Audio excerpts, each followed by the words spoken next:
বহুকাল পূর্বে সোমক নামে এক রাজা ছিলেন। সোমকের ১০০ রানী ছিলেন, কিন্তু তার একটিও পুত্র ছিল না। এই জন্য তিনি সর্বদাই অত্যন্ত দুঃখিত থাকতেন। এইভাবে অনেক বছর চলে গেলে ভগবানের কৃপায় বৃদ্ধ বয়সে রাজার জন্তু নামে একটি পুত্র হলো। এত কষ্টের পর পুত্রটিকে পেয়ে রাজা এবং রানীদের কিরকম আনন্দ হলো, আর তারা কিরকম স্নেহের সঙ্গে তার লালন পালন করতে লাগলেন, তা লিখে কত আর জানাবো। ছেলেটিকে বারবার অনিমেষ নয়নে দেখেও রানীদের তৃপ্তি হয় না।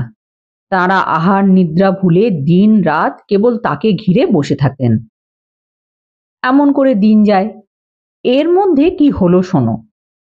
হীরামতির ঝালর দেওয়া সোনার খাটে মাখনের মতো কোমল শয্যায় জন্তু সুখে ঘুমিয়েছিল। এমন সময় কোথা থেকে এক পাপিষ্ঠ পিঁপড়ে এসে তার কোমরে কামড়ে দিল। খোকা তখনই পিঠ বেঁকিয়ে মুখ সিটকে বিষম ভ্রুকুটি করে চিৎকার করে উঠল।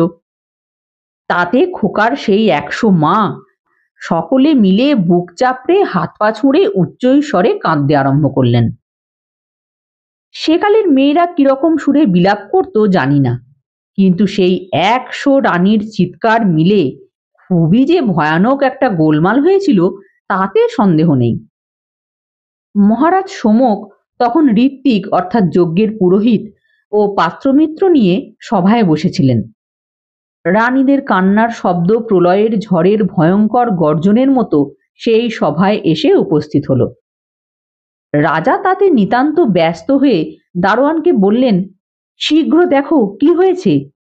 দারোয়ান ঊর্ধ্বশ্বাসে ছুটে অন্তঃপুর থেকে সংবাদ আনলো, খোকা মহারাজের না জানি কি ভয়ানক কি হয়েছে।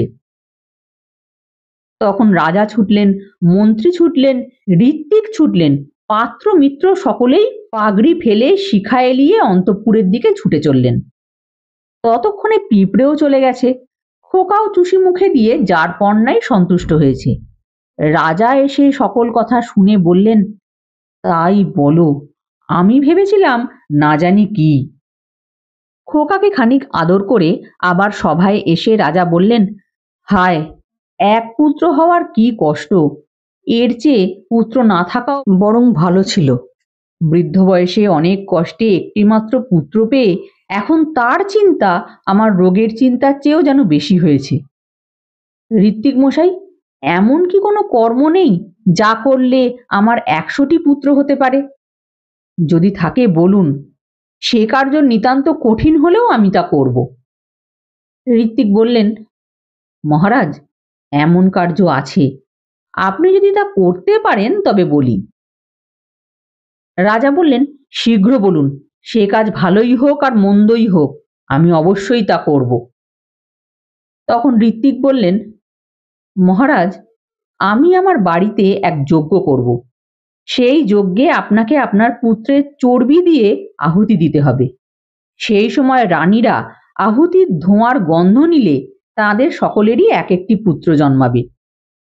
সেই সব পুত্রের সঙ্গে আপনার এই পুত্রটিও পুনরায় জন্মগ্রহণ করবে, তাতে সন্দেহ নেই। এ কথা যে সত্য, সেই খোকার বাম পার্শ্বে একটা সোনালী চিহ্নই হবে তার প্রমাণ। রাজা তাতেই সম্মত হলেন।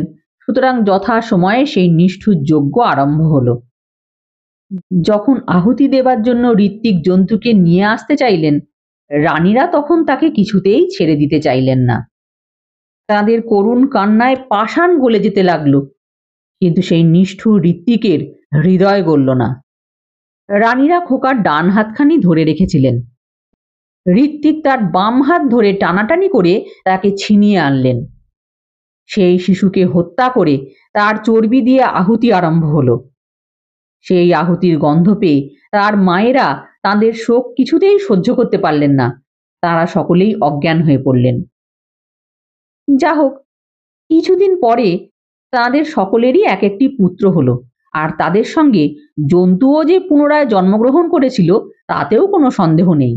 কেননা ঋত্বিক যে সোনালী চিহ্নের কথা বলেছিলেন, সেই চিহ্নটি তার বাম পার্শ্বে স্পষ্টই দেখা গিয়েছিল। ১০০ পুত্রের মধ্যে জন্তুই হলো সকলের বড়, আর সকলের চেয়ে মাতাদের অধিক স্নেহের পাত্র। এর কিছুদিন পরে ঋত্বিকের মৃত্যু হলো এবং যথাসময়ে মহারাজ সোমকও দেহত্যাগ করলেন। পরলোকে গিয়ে সোমক দেখলেন যে তার ঋত্বিককে ঘোরতর নরকে ফেলা হয়েছে। এতে তিনি নিতান্ত আশ্চর্য হয়ে জিজ্ঞাসা করলেন, সে কি ঋত্বিক মশাই, আপনার এমন দশা কেন হলো? ঋত্বিক বললেন, মহারাজ, আপনার জন্য সেই যজ্ঞ করেছিলাম, এখন তারই ফল ভোগ করছি। তখন সোমক যমকে বললেন, হে ধর্মরাজ, ইনি আমার গুরু আর আমারই জন্য এই নরকে পতিত হয়েছেন, সুতরাং আপনি দয়া করে একে ছেড়ে দিন। এর পরিবর্তে আমি নিজে এই নরকে প্রবেশ করছি। যম বললেন, মহারাজ, একজনের কর্মের ফল অন্যে ভোগ করতে পারে না। তুমি সৎকার্য করেছ, তার ফলস্বরূপ তুমি পবিত্র লোক সকল ভোগ করবে। রাজা বললেন, একে ছেড়ে আমি পবিত্র লোক ভোগ করতে চাই না। স্বর্গেই হোক আর নরকেই হোক, আমি এর সঙ্গেই থাকব। আমাদের দুজনেরই সমান কাজ, তার ফলও সমান হোক। যম বললেন, তথাস্তু। তবে তোমরা উভয়ে কিছুকাল নরক ভোগ করো, তারপর উভয়ে স্বর্গে গিয়ে সুখে বাস করবে। এতে সোমক অত্যন্ত সন্তুষ্ট হয়ে সেই নরকে প্রবেশ করে তার প্রিয় পুরোহিতের সঙ্গে বাস করতে লাগলেন। অল্পকালের মধ্যেই তাদের সকল পাপ ক্ষয় হয়ে গেল। তারপর উভয়ে স্বর্গে গিয়ে সেখানকার সকল সুখের অধিকারী হলেন।